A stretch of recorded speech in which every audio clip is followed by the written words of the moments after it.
ঘাসের ভয় কুড়াল নয়, ভয় কুড়ালের হাতে থাকা সেই কাঠ খেয়ে, যে এক বন থেকে জন্ম নিয়েও নিজের ভাইদের ধ্বংস সঙ্গী হয়। পাহাড় ঘেরা এক বিশাল বনে শত শত গাছ দাঁড়িয়েছিল মাথা উঁচু করে। কারো বয়স 50 বছর, কারো 100।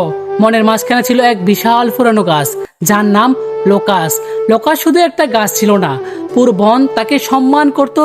ঝড় এলে সে ছোট গাছগুলোকেও আগলে রাখতো। সে লোকাস রোদ এলে ছায়া দিত, পাখিরা তার ঢালে বাসা বাঁধত। বনের সবাই বলতো, লোকাস থাকলে এ বন কখনো শেষ হবে না। লোকাসও তা পরিপূর্ণভাবে বিশ্বাস করত। বনের আসল শক্তি একতা। একদিন দূর শহর থেকে কিছু কুঠারে সেই বনে এলো। তাদের চোখে ছিল লোভ। তারা চেয়েছিল পুরো বন কেটে ফেলতে, কিন্তু একটা সমস্যা ছিল। তাদের কাছে কুড়াল ছিল, কিন্তু কুড়ালের হাতল ছিল না। হাতল ছাড়া কুড়াল দিয়ে গাছ কখনো কাটা যায় না। কাঠুরেরা অনেক খুঁজেও উপযুক্ত কাঠ পেল না, কারণ বনের কাঠগুলো একে অপরকে সতর্ক করে রেখেছিল। তখন এক চতুর কাঠুরে বলল, শক্তি দিয়ে নয়, বুদ্ধি দিয়ে ধ্বংস করতে হবে তাদেরকে। পরের দিন তারা বনের ছোট গাছগুলোর কাছে গিয়ে মিষ্টি কথা বলতে শুরু করলো। তোমরা কেন এত কষ্ট করে থাকো? ওই বড় গাছগুলো তো সব সময় সম্মান পায়। তোমরা কখনো বড় হতে পারবে না, কারণ লোকাস গাছটা সব আলো নিচের দিকে নিয়ে নেয়। ছোট কিছু গাছ এসব কথা বিশ্বাস করতে শুরু করলো। তাদের মনে সন্দেহ জাগতে শুরু করলো। তাদের মধ্যে একটা তরুণ গাছ ছিল, নাম নাবিল। সে ছিল দ্রুত বড় হওয়ার এক গাছ, কিন্তু মনে অহংকার ছিল প্রচুর। সে ভাবতো, সবাই শুধু লোকাসকে সম্মান করে কেন, একদিন আমিও বড় হব। কাঠুরেরা সেই দুর্বল জায়গাতে কাজে লাগালো। তারা নাবিলকে বলল, তুমি চাইলে পুরো বন বলে দিতে পারো, তুমি আলাদা, তুমি বিশেষ, শুধু একটু সাহায্য করতে হবে আমাদেরকে। নাবিল বুঝতে পারেনি, যারা অতিরিক্ত প্রশংসা করে তারাই সব সময় কারো মঙ্গল চায় না। সেটা কিন্তু নাবিল বুঝে নেয়। এক রাতে কাঠুরেরা গোপনে নাবিলের একটা ঢাল কেটে নিল।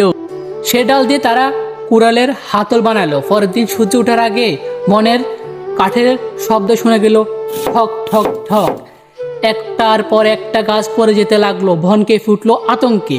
ছোট গাছগুলো ধরে লোকাসের কাছে বলল, আমাদেরকে বাঁচান, কাঠুরেরা বন শেষ করে দিচ্ছে।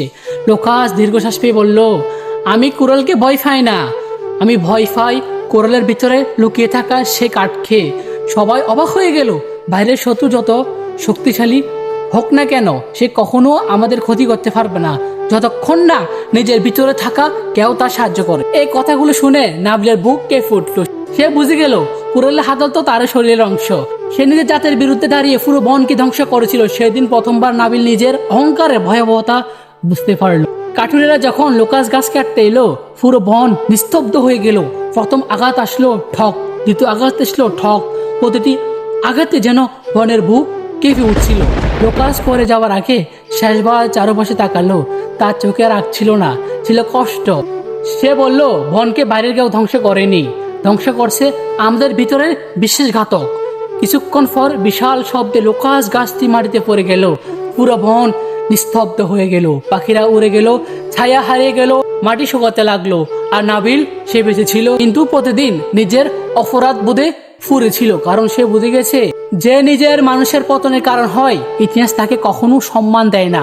বহু বছর পরে সে বন প্রায় শেষ হয়ে যায়, কিন্তু লোকেরা এখন একটা কথা বলে, গাছ কখনো কুড়ালকে ভয় পায় না, ভয় পায় কুড়ালের ভিতর লুকিয়ে থাকা সে কাঠ খেয়ে, যে নিজের জাত হয়েও তার পতনের কারণ হয়ে দাঁড়িয়েছিল।